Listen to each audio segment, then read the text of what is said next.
Good morning. Welcome again to Morning Devotions. Thank you again for our time together. But right now, let's go back to the book of James, chapter 2. I want to show you two wrong attitudes that James says must be kept out of the church. In verse 1, my brothers, as believers in our glorious Lord Jesus, don't show favoritism. Now that's very clear. That's a wrong attitude in the church. Suppose a man comes into your meeting wearing a gold ring and fine clothes, and a poor man in shabby clothes comes in. If you show special attention to the one wearing fine clothes and say, here is a good seat for you, but say to the poor man, you stand there, sit on the floor by my feet, have you not discriminated? There's the second wrong attitude.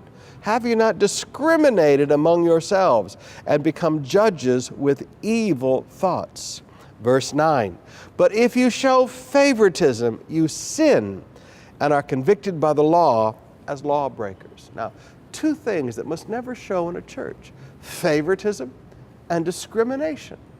Now, brothers and sisters, in this modern Christian world we live in, this goes on all the time. Rich people are given the special seats. You go to a Christian concert, whatever that is, and the people with the most money, they have the 2,000 peso tickets up front, and the poor people, well, they're way up there so far you can't see for the 100 peso tickets. Have you not shown favoritism? Have you not shown discrimination? Paul calls this a sin. Now, brothers and sisters, every human being who walks into God's house should be treated the same.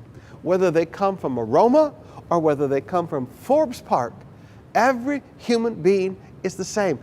When you treat people differently, you are treating people based on what they have and not on what Jesus has done for them. Now, many of us have been poor, and we know what it's like to be mistreated and discriminated against, and favoritism shown to others and us put down because we were poor. Now that God is blessing and prospering us, let's never do that. Let's look at every human being on the basis of what did Jesus do for them, not what can they do for us.